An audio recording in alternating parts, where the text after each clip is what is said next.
Get Pucked.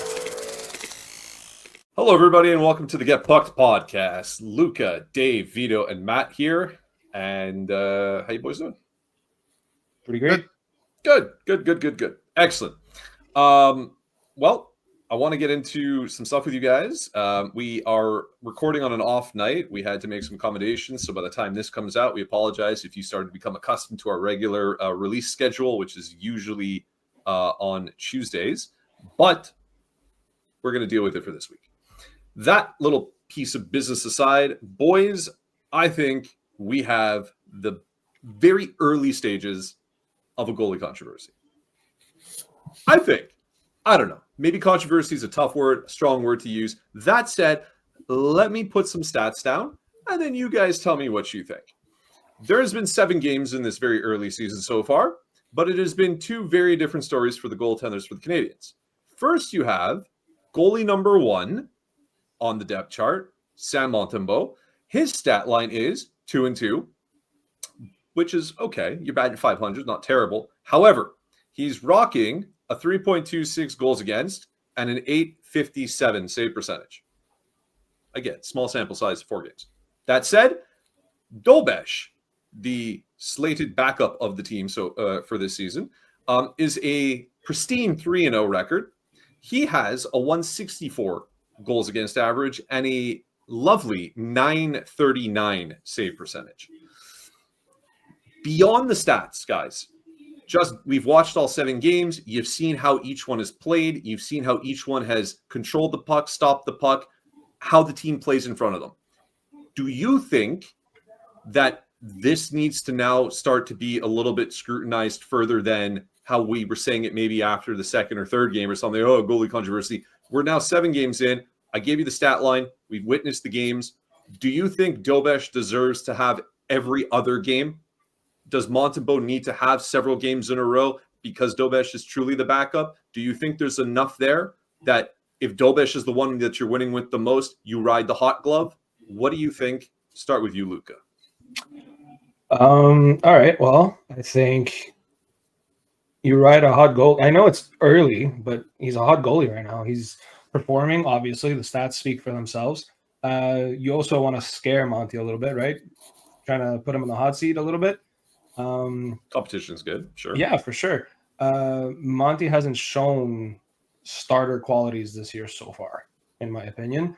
Dobes, on the other hand, has, I mean, like I said, stats speak for themselves. So I would just keep riding Dobes until Monty can show that he's up to, how do you say this? Up to, like, ready to perform in the big show. It doesn't seem like he came ready this year. Almost like he took it for granted that he was a starter. Ooh, but okay. Yeah, I don't know. Listen, it's possible. I'm not in anybody's head. You're entitled to your opinion as well. So, yeah. Okay. I mean, future-wise, I see Dobes being the starter with Fowler eventually being the backup. So it's no great loss to me if Monty is not part of the tandem. Wow. Okay.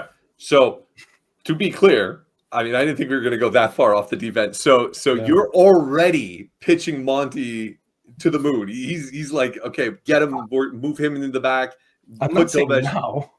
Wow. So well, you're talking Fowler, and that's going to be for some years down the road. But for the time being, anyways, I mean, you think it's going to be more than 1 year? I think it's going to be sooner than that, honestly. You think he's next year? I think he's next year. I think that's a little bit soon. TBH. Yeah. My opinion. I mean, I don't know what they're going to do. I think if anything, if they are going to do a swap and Dobes takes over, Monty becomes a very, very good backup. If that were to be the case, I'm not even suggesting that's where that's going to go. I think you're going to have a 1A, 1B kind of deal, but we'll get to me in a minute. Okay, Dave, what do you think about this? You guys know my opinion on Montembeault. I don't think. I mean, he's a goaltender. He's a starter. He could start games, but I don't think. I don't think. I mean, I don't think he's the starting goaltender of the future for the Montreal Canadiens, and I'm open to all possibilities. I like the way Dobes is playing. I like his height. I like his size. I like the way he plays. He's, he has an unorthodox style. He's in your face. He chirps. I absolutely, I was talking about it last year about how it would be good to see him in the playoffs. him take over the spot from Monty. I honestly am all for starting Dobes. I don't think you owe anything to Sam Montembeault. I'm sorry, but this is a team that's growing. It's growing together, and you're going to have to figure it out as you go along. And if the best man has to play, and I just think that Dobes can be that guy. And look, maybe he could be the goaltender of the future. I mean, what Luca was saying doesn't sound crazy to me. Maybe, who knows what Fowler is going to develop into, right? You don't know what he's going to be at the pro level. You don't know how long it's going to take to get him there. Dobes, from what he's seeing, I mean, he was great coming in last year. He played well down the stretch, and he's playing great this year. And he seems to be well liked in the locker room. He seems to be a leader. If you listen to the reports, he's already a guy who uses his voice in the locker room. I mean, I'm all for it, man. Jakub Dobes, to me, should be getting the bulk of the starts here going forward. I would flip them right away. And, you go with the hot hand, obviously. There's still room for Monty to obviously get it back. But I don't see Dobes really faulting. I really think that he's a good NHL caliber goaltender, and he's young, and there's a lot of lot of room to grow here for Jakub Dobes. And I think that he could definitely be the goaltender of the future for the Canadiens. So you have to kind of see. I mean, it's early still, right? There's all sorts of things to happen. That is early, of course. Teams have to read the tape on him, and he has to survive that part of the career. There's always the initial, good start to your career when you're young and untrained. Then the players, and they develop a tape on you, and the shooters know where to shoot. And then you got to survive that part. But if he does, and if he continues playing the way he's playing, there's no reason why he shouldn't be. They don't owe anything to Sam Montembeault. I'm in agreement with you as well. Vito, your sentiments on this? I still think Sam Montembeault is the number one goalie right now for the Montreal Canadiens, whether Dobes is running hot or not. I mean, at the end of the day, you look at who Dobes faced, the teams that Dobes was in nets against, and there were weaker competitions for the most part. There were weaker teams. I mean, when you look at the teams that that Montreal was facing at that time, it was, when he was in nets, was Nashville, Detroit, and Buffalo. I mean, Montreal should have won those games to begin with. Detroit, maybe you could say, because Detroit does have a roster that can, in some ways, compete with Montreal. But they faced Gibson, who was struggling that night, and then Cam Talbot came in and allowed another goal and whatnot. Monty hasn't looked great, admittedly. He's let in some goals that an NHL caliber goalie should have saved. But it's still Monty's team right now. Unless he really falls down and really crashes and burns as a goalie, I don't see why, or at any point, Dobes taking over. I still think it's going to be about 50 starts for Montembeault and 32 starts for Dobes for this year. The big key difference is, and it's not a problem for Montreal versus last year, is that they finally got a backup goalie that they can trust and put in the games, versus last year they had Primo and they couldn't trust them. But you think Monty's a better goalie than Dobes so far?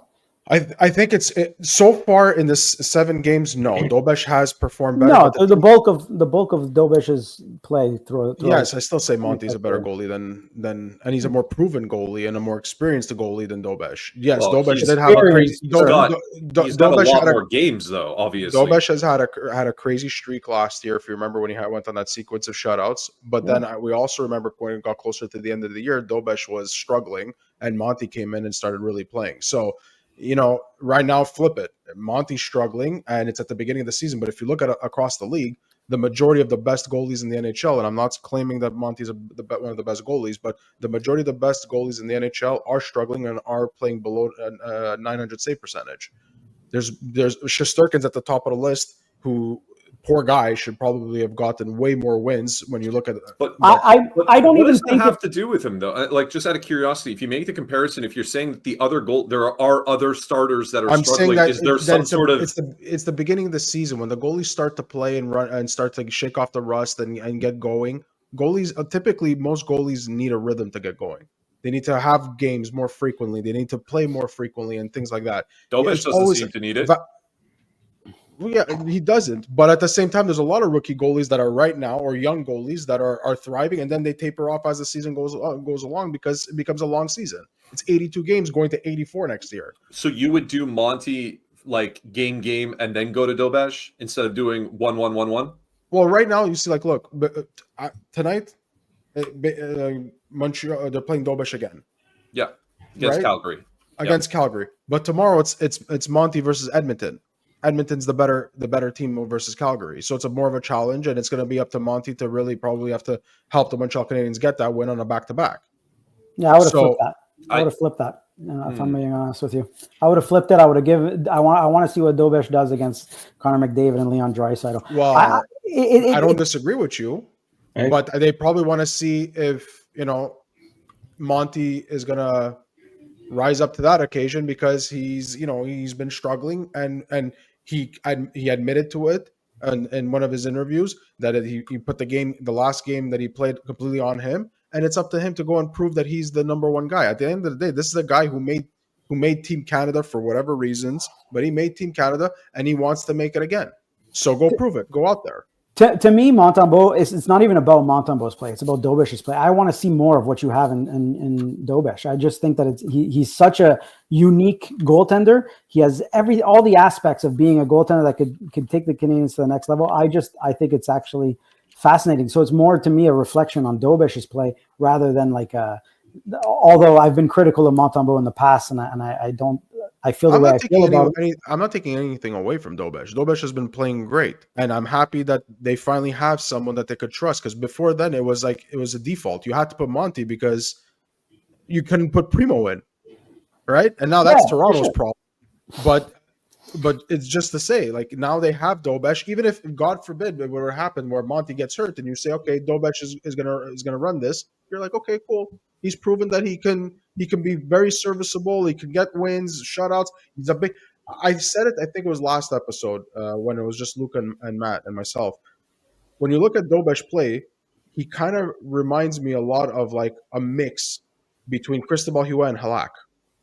Cristobal Huet in that he's positional goalie. He's big though. Stand-up goalie, yeah. Put the size away. It's more stylistically, and then being aggressive on the post is very Halak-like, going out on his lateral movement. So they're not terrible comparisons, but I just think he has a better. He has the edge over those two goaltenders. I think. Just looking at him, I think Huet was never, in my opinion, again he was kind of like a Montembeault. He was a guy who was good, serviceable. Never gonna be. Again, I'm talking stylistically. If you look at Dobes the way he plays, he's a stand-up goalie. It's position, and the puck always seems to hit him. That was a Huet thing. It was a positional thing, right? Sure. And then but he has a wildness too to him. That's the Halak factor. If you see him playing, Halak was very wild too sometimes, and would look like he's swimming, but he's not. It was just aggressive on his lateral movements from post to post. So wait, with these amazing comparables, you still think Monty's a better goalie?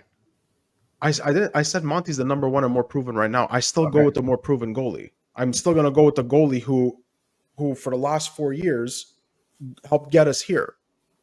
But to say that you ride the hot hand, you ride the hot hand. Yeah. If Monty goes on a 5-game shutout streak like he did last year, or 4 games, whatever it was, or he allows only 1 goal, you're not going to be like, I want to take a chance at taking an L. No, you go and you do it. But that's the important part about if the playoffs started tomorrow, Monty's going in right away. So that makes him the number one. He's the de facto number one.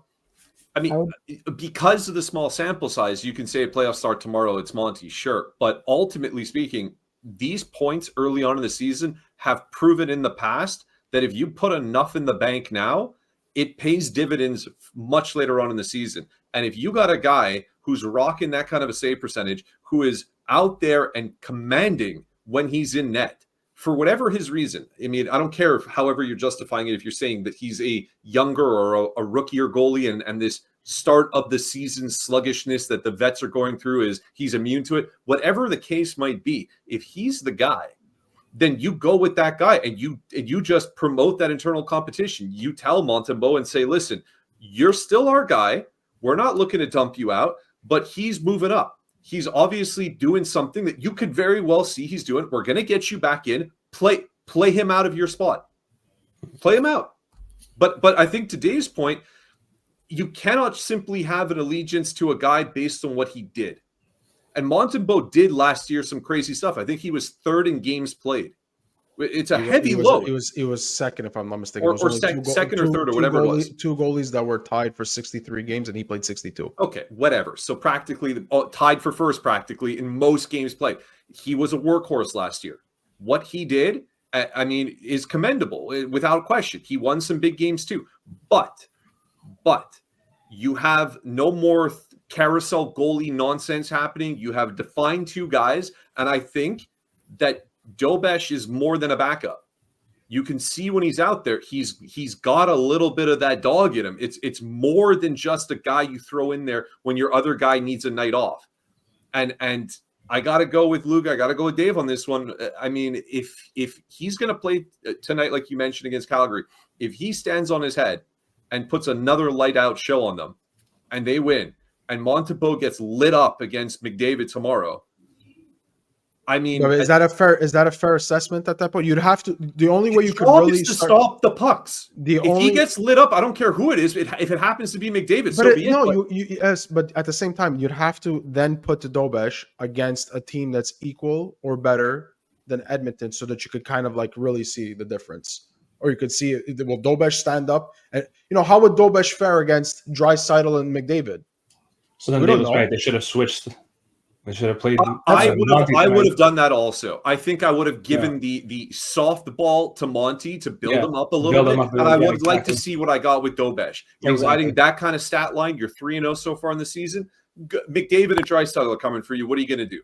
I would have liked to see it too. Montreal's schedule so far has been quite easy when you look at who they're facing. It's quite easy, and that's why you have to look. You have to look at it at a macro level, man. Like we're going game by game because we're in it, and it's like okay. There's only been 7 of them, but yeah. No. And but what I mean is that like you're talking every day about who's going to be this, and that's what the market is. But then like 3 weeks from now, there's going to be games where we're going to see who's having the upper hand and who's the better goaltender going forward. It's easy to judge in a 3-game span and say, okay, well, we're going to go with this. But I think, in my opinion, that Dobes is going to take that next step and really start to build some distance between him and Montembeault. That's my prediction in the coming weeks if he's given the opportunity. If it goes back to Monty playing the bulk of the games, we'll never know, I guess. But what I'm arguing for is that we should give Dobes the chance to see what we have with him. That's what I mean. I'm in agreement too. It's curious to see what they're going to do. It is curious also why they put Dobes now instead of going against the harder team, and there'll be more opportunities for him to face the better teams of the league, and I predict that that's going to happen. November 6th. That's if you want. If I would have to target playing on November 6th, the New Jersey Devils. With Jack Hughes there, it's a good team. And Nico Hischier, and they're a team that everybody is saying that they're definitely a playoff team, but they need that grit to be contenders or whatever the flaws are for that team. But they're talented enough that I want to see what Dobes would do against a team like that. Sure, yeah, I would put him in. If not New Jersey, then the Dallas Stars on November 13th, or the LA Kings. Well, they got some injuries going there, but even them, you try those teams out. I don't disagree. I mean, to shift gears a bit, I mean, another guy that sort of is playing, I don't want to say well above his means, because I think that he's playing what he's playing, and same with Dobes, but the comparison being that is playing very, very well, you got to give it to him, is Matheson. And I think a lot of people are, I don't know, I want to say annoyed by the fact that he's playing well, which is obviously quite funny in its own right, but with reason. He's in his contract year. He's openly said he wants to stay here.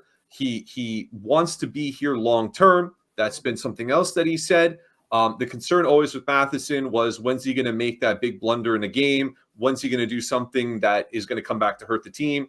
And he's a season now, or rather 2 seasons removed from that big 60-plus point campaign that he put.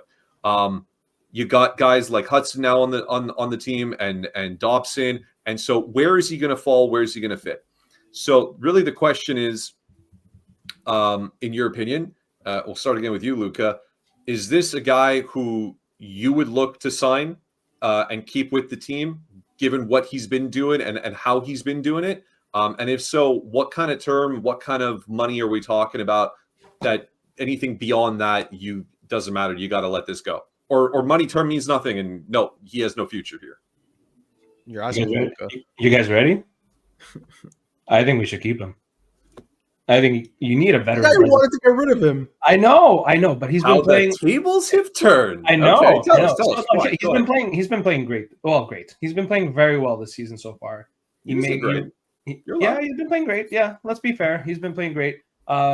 He rarely makes a mistake. I think I saw one mistake when I was at the game, but it was so insignificant that it really didn't matter. He's been doing a lot more good than bad.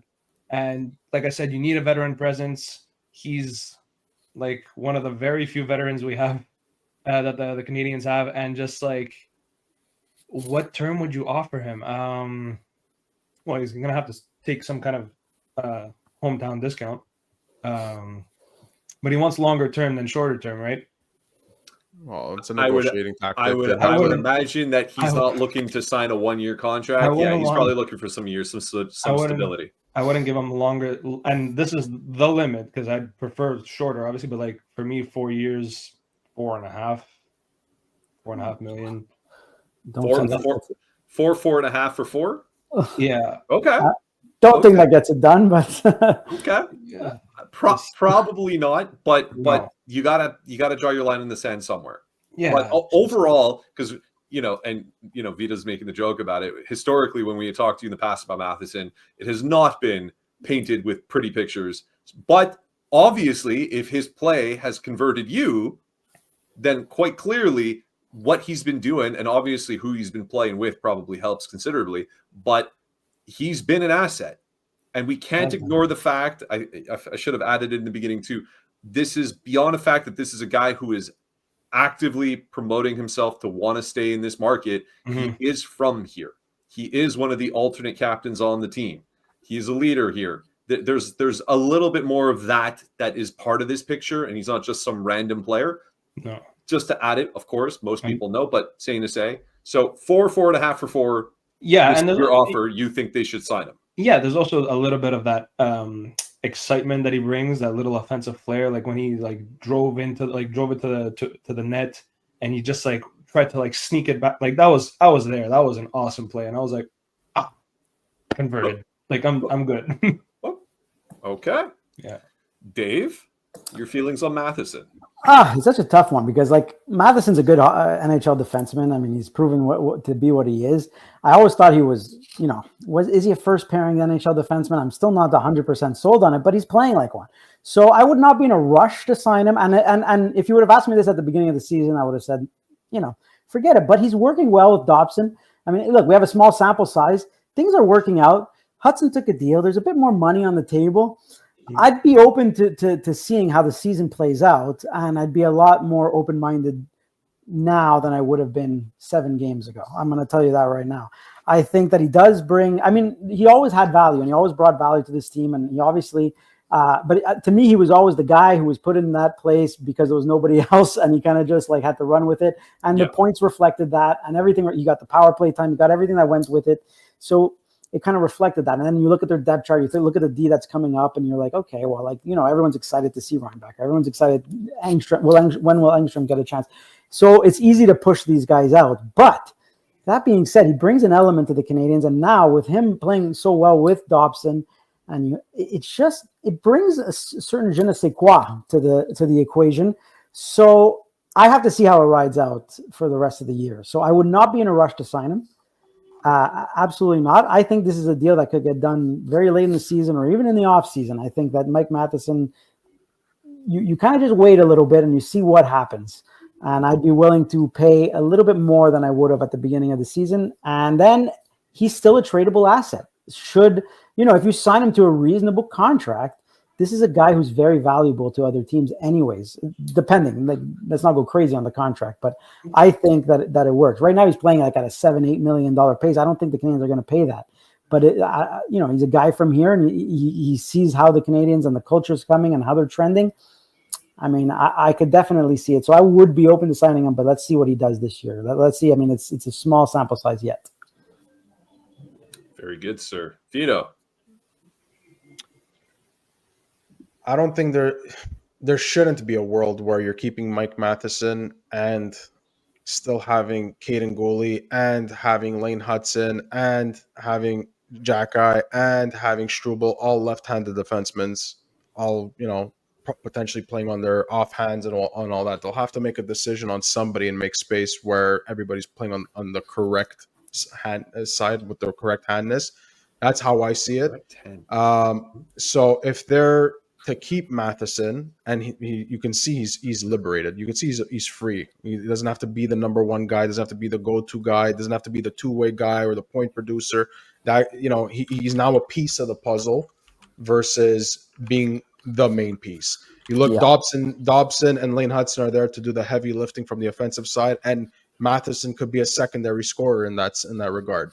I still think that there's a world that if they were to keep Matheson, and it makes one of the other left-handed defensemen not named Lane Hudson expendable, at least for the next 3-4 years, because that's where I think a sweet spot is for Matheson's contract, is somewhere in 3-4 years. One little thing to add, because you're mentioning like he's thriving, and like perhaps with the association to the fact that they have the other defensemen out there, and his time maybe is not so much, and it's like he's the most played defenseman. He's the most played player on the team at 24 minutes per game. But that's because his role has changed. Like, you're seeing him play even getting defensive responsibilities, being on the PK and things like that, and whatnot. So he's much more suited for the role he's playing now than he was.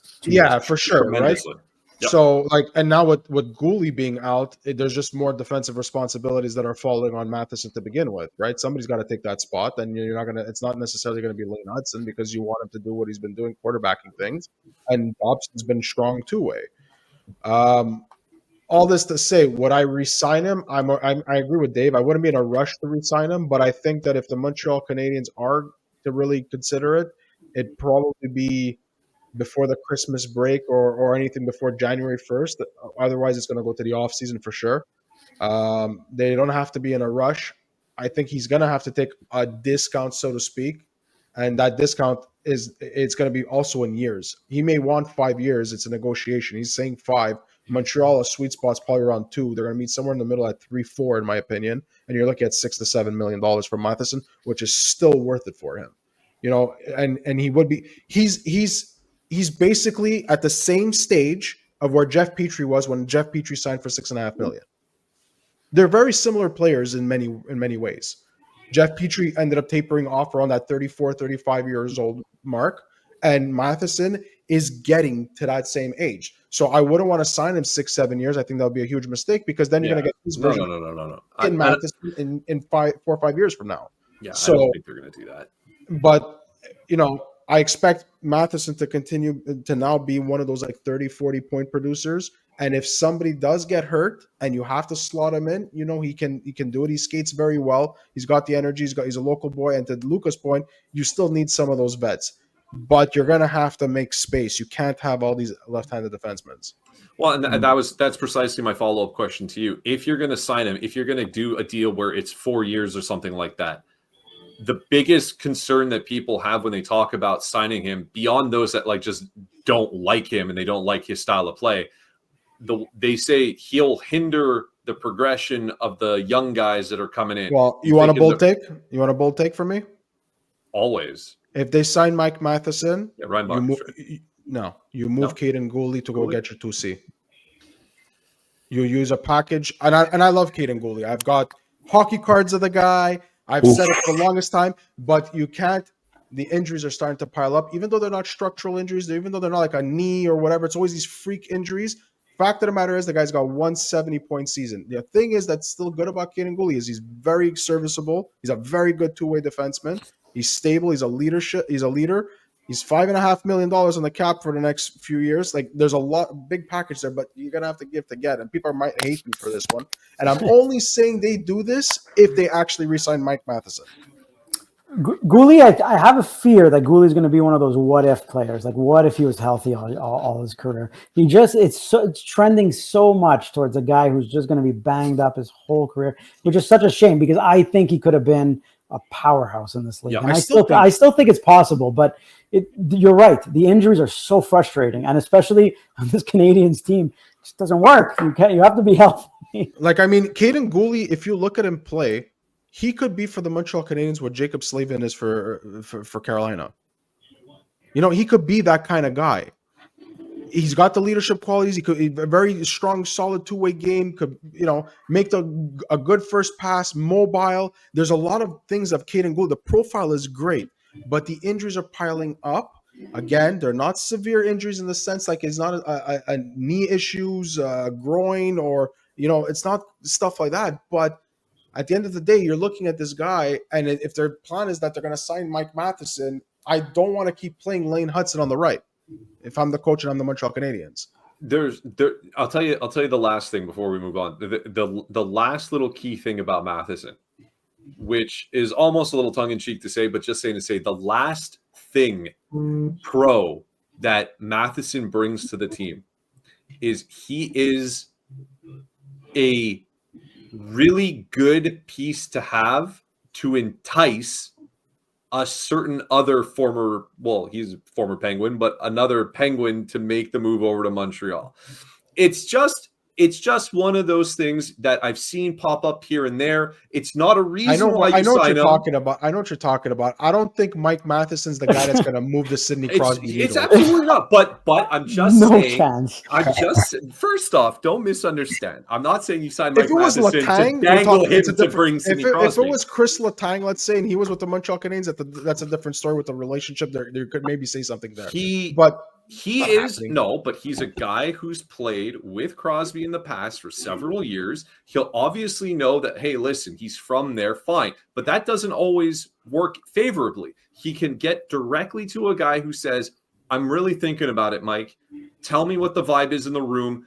Be honest with me. Relate it back to shared experiences that we have. Tell me how Marty is. I can see it from a distance, and I've got probably people that are telling me, but you were a guy who played with me. Tell me, it's just another good thing to have. Now, he could easily, don't get me wrong, of course it's a stretch, but just saying to say, and he could just as easily be traded at the deadline this year, and nothing stops Crosby from reaching out to him anyways to say, hey, Mike, how was it? The business side, you got moved fine, but like, how is it? I'm sure he'd say nothing but good things. I'm sure of it.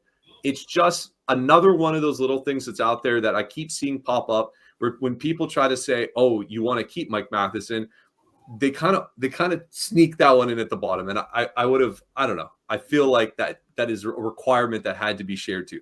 Not a reason to keep him, just a fun little tidbit. Anyways, all this to say, going back to it, max I'd give for Mike Matheson if they're really adamant about re-signing him is 4 years and the top is $7 million. Anything under that, I'm happy, but I would prefer a 3-year contract at like 6.25, 6.5, and say that's the sweet spot, because I see Mike Matheson eventually, if he does resign with the Montreal Canadiens, not being on the first pairing with Dobson. He would be on the second pairing and then eventually drop down to the third pairing, and that way you have your veteran as the years progress, and Lane Hudson and Dobson could potentially be paired as a first pairing. Yeah, bring in Ryan Bacher eventually, and kind of like see it progress that way. But I mean, I don't know how it's gonna all play out with the whole Mike Matheson and the 7,000 left-hand defensemen that they have. But the numbers in the term you're giving are at least somewhat in the realm of realistic. You might not like them, and that's perfectly fine. And then you tell Mike walk.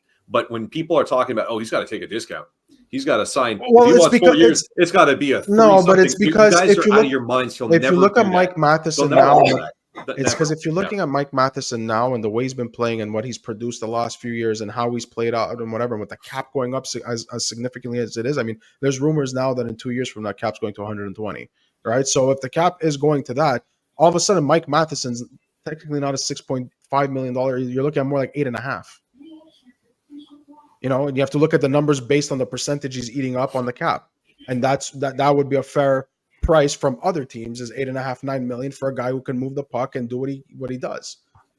We don't want to pay him that much. We know that the Montreal Canadiens have saved money, yes, but have given money to Lane Hudson and Dobson, and there's Demidov coming, and all of that. I wouldn't want to surpass a certain number. My price to me is that. No matter how much the cap is going up, is that amount. And we also need money to sign Crosby, right? Well, no, you mean to fit Crosby, and I fit Crosby $8.7 million cap hit. We'll talk about Crosby many more times throughout the course of the season. I just want to catch just a little something that's happening right now. Apparently, the game has not started yet because they're having problems with the lights. I don't know if you guys are seeing this in Calgary. And they're like the comments I'm reading are just nothing's going right for Calgary this year. They can't even, they're not paying their electric bill properly. It's just delaying the game. Everybody on the bench looks pissed. It's a little bit of a disaster going on over there. Funny little sidebar. Last little thing I want to talk to you guys about is the power play. Oh, the power play. They have the tools on paper to have two dynamic, productive, dangerous power plays. Who thought that would be the problem? Huh? The product on the ice is anything but, for the most part. And so I want to ask you right out, just tell me, what's your power play number one? Who are your five guys? You don't have to get into specifics as if you would change up the drop pass nonsense. We're not coaches, whatever. Who are your five guys? And if you can, where are they positioned on the ice? And then if you have the five guys for power play too, let me know that also. Luca, what's your power play number one look like? I think I'm of the opinion that Demidov should be on the first power play unit. Okay. Right off the bat, I'm going to get him out of the way. Suzuki, Caulfield, obviously. Sure. Slavkovsky and Hudson. That's my PP1. Right? That's an excellent PP1. Right. You got a good PP1. I think so. Okay. I think it would work. I like my PP1. Okay. PP2. Kapanen. Newhook. Starts with Kapanen. Okay. Yeah. Kapanen, Newhook. Sure. Kapanen, Newhook. Kapanen, Newhook. Goalie. Okay. Dobson. I was wondering where he was going to make an appearance. Okay. Yeah, and Bolduc. Good. Fun. Yeah. Fun. Okay. Bearing in mind, I mean, I don't know if Doc is healthy in your mind when you're coming up with this or not, or whatever. Okay, he's not. He's just always hurt. Okay, perfect. No problem. He's always hurt. Sure. Same as Goalie. Goalie wasn't there too. He's hurt. No problem. Yeah. Okay. Dave is same to you. So I like that first power play. You know, I mean, is Laine healthy in these scenarios? Is he not? I guess he's going for a second opinion. He's got no knee. Let's put him on IR. Laine's not here. If he's on IR, then yes, absolutely. I think the Caulfield on the left, and you have Slavkovsky at the net. You have Demidov, and then Hudson and Suzuki, obviously. That's pretty much locked in at number one. And I'm not a big fan. I'm going to tell you this right away. Power play twos are useless in the NHL, and eventually they're going to go away. You just have to filter. These guys can play longer stretches, man. Like you're on the power play most of the time. The guys are just sitting on the power play waiting for a pass, or you're just circling around. It's not high energy, high octane thing. I do not understand teams that just go into dump 5 of their worst players for like 30 seconds of their power play. It's crazy to me. So to me, guys are tired. You pump Bolduc in. You want to replace Slavkovsky because he's battling in front of the net. Put Gallagher there if you absolutely must. Lane Hudson needs a little bit of a break because he's skating around 75,000 times. Bring in Dobson or Matheson if you want. But to me, to have 2 full lines, like to have 10 players play on your power plays, I mean, I'm not a believer of that, and it's crazy to me that teams still do it this way. Like it kind of goes away in the playoffs. But like it's just like, dude, like you don't really need to have Newhook on your power play ever. I don't want to ever see those guys on the power play. So to me, it's kind of you go with those 5, and then whoever is tired, and so you circle in these other guys. Bolduc can go in there absolutely. You could put in Gallagher, you could put in Dobson, you could put in Matheson. You want to try Kapanen because he's having a hot game. That's how it should be. I don't think you should have a second power situational, and you have what you're saying is have different weapons based on the circumstances and based on the fatigue levels and whatever. Absolutely, and the way the Canadiens are built with Caulfield, Hudson, Demidov, like forget the like positional play. Like just let them play around. Let them play hockey, man. Like let them play. Easy there, Guy Carbonneau. No. But these guys play. like you just kind of let them figure out. I just feel everything that you could just feel like they're tense, and it's such a frustrating power play to watch, and there's just better ways to go about it. And that's how I would fix the power play, because these guys are so talented that it's just let them go. The draw pass has to go. Anyways, I'll get to me. Speaking about that forever. Yeah, I'll get to me later. Vito? I have no problems with the first power play. Luca literally said the players that I would ice on the for the first power play. I mean, if you look at it even now, that's pretty much where they're at. The only difference is they got Bolduc instead of Demidov there at the moment. Right, so just take Bolduc out, pluck him out of there, and put Demidov, and you basically got a good setting there. And Slavkovsky, I think you're starting to figure out that he needs to stay in the slot, and and go in the corners and retrieve the puck at that point.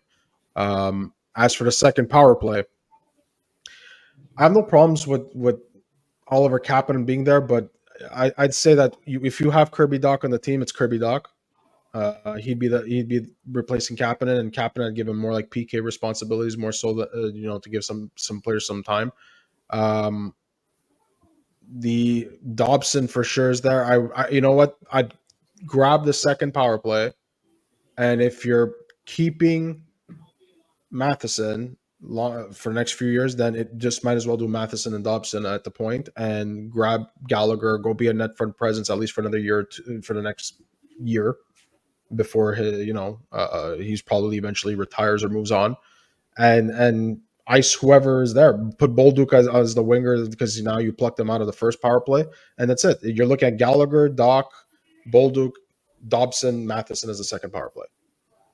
That's what I'd put until they get a real bona fide 2C, at which point you're going to change things. Like let's say hypothetically they do get Sidney Crosby. You're putting Sidney Crosby, you're figuring out how to put him on the first power play. Yeah. And we can talk about that one if and when that happens. But even if people are trying to get Tage Thompson come to Montreal, whoever the 2C is that they get, it changes. If it's one of those guys that are in that tier, then they're gonna figure it out to that first power play. If they're a guy like we were clamoring for Mason McTavish before he signed, you're playing that guy as your 2C on the power play too. The biggest takeaway and the number one thing I think we're all in agreement about before we end here is you have to put Demidov on power play 1. I don't know why this hasn't happened yet, and if they were splitting the time evenly, you could maybe make some justification that, okay, 1 minute is for them, 1 minute is for them, and you got Dobson and Demidov on this other one, and things are moving there, perhaps, fine. But that is seldom the case. And I'm maybe not as far as Dave, to Dave's point about blowing up power play 2 entirely, but I'm close to that. Power play 1 plays for 1 minute and 30 seconds. Well, it's because power play 2 is there, that if they take Demidov out, then what's really there? Enough. Not enough. Patrick Line is gone. It's Brendan Gallagher. You need to see that power play too. But it's enough. You've gotten 75% of your power play with the best weapons you have. Well, when you started and you asked this question, I kind of like said it, that I think that's the problem. The problem is they got so many players that could be on the power play that are power play caliber players that but you have 2 of them, and it should be just the one, just like Pittsburgh was for the longest time, but the point just like Toronto was been for the longest time. Like that's what we're talking about, though, right? Yeah, I get it. So something's got to change, and I think it's just a simple tweak. Regardless what you end up doing in power play 2, the simple tweak is you probably take Bolduc off of 1, you put Demidov there, and then perhaps you decide to say, after however many years it's been, the draw pass thing needs to kind of be revamped. And we got to do a different kind of a zone entry, and it's got to do a different kind of look. And you got to let them a little bit to Dave's point. You got to be a little bit less stiff. You got to be a little bit more fluid. What we saw in that last game when Demidov and Hudson were out there together, chemistry was beautiful. It was back and forth and pass and move and breaking ankles. That's what you got to do in a power play. The only problem with this power play that we've all agreed on is that there's too many guys on that power play that are giving the puck and not shooting the puck. The only shooter on that power play that no matter what, when the puck gets on his stick and he's shooting, is Cole Caulfield. And this is why sometimes I look at the power play and I'm trying to figure out, because you can only put 5 players, and it's like Dobson needs to fit there because he's got that cannon of a shot and he uses it. Bolduc's also a shooter there. He's a threat in terms of a shot. But now you pluck Bolduc out and you put Demidov, which we've seen Demidov's release. It's sick, but he's not using it. I don't know if it's a confidence thing or if it's he wants to be that team guy. He's a rookie. Rookies are pass first mentality most of the time. You want to make sure that you're dishing it to the guys and be part of the team before being the guy who's constantly ripping the shot and then possibly missing, and then you've given up an opportunity. That aside, though, I agree he's got to shoot more, and let's hope that Marty listens to the podcast and takes it to heart and says, you know what, these guys, they're onto something. I'm going to put Demidov on the first power play, and if and when he does this, I think all four of us are going to sit back and give a collective high five and say this was because of us. Absolutely. Absolutely. Well, absolutely. It was the same thing last year, if you remember, to Marty's credit. Lane Hudson didn't start on power play one last year either. He earned his place there. So, I mean, look, I'll give him the benefit of the doubt. I was critical of him for not putting Hudson right away last year, and I'm critical this year of not putting Demidov, but I'll give him the benefit of the doubt that he'll eventually do it, and that's the way he sees fit to do it. But again, maybe tonight. Vito makes a good point, man, about you sometimes you need Noah Dobson and you need Bolduc, and that's why you cycle a few players off in one. You don't have to do a whole 5-man change for that power play too. You give different looks at different times. It's just it's an old school mentality. I'll tell you this: when Montreal had the 10 power plays in that one game, they should have been trying everything. Yeah, which is going to live in my mind for a long time until they do something, because that was the game that proved that they got to tear it down and restart it, because it just doesn't. Well, I don't know about tearing it down. I think it was like the third game of the season. Yeah, right. It was early on in the season. But this is a systemic thing from even last season. Last season, Montreal was actually one of the most successful teams after the Four Nations tournament on the power play. Yeah, because they had a guy called Patrick Laine who was scoring every time he had the puck. It's a different situation. It's true. It's 1,000% true, Vito, and you know, there's an obvious correlation between him walking into that lineup and eye roll. That's why it's. I mean, the Patrick Laine hate that you have is like.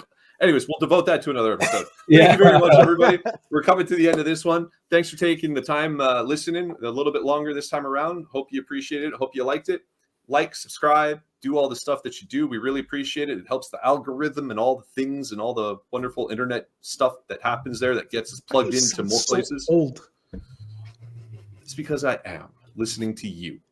Anyways. On that note, thanks again very much. Like, subscribe, like I just said. Let us know in the comments below your takes on any of the things we talked about in this episode. Always a super treat to read any of the things that you guys take the time to write to us. We always appreciate that. And on that note, hopefully they have a great game tonight, and we'll talk about it the next time we get together. So for Vito, Dave, Luca, I'm Matt, and this was Get Pucked.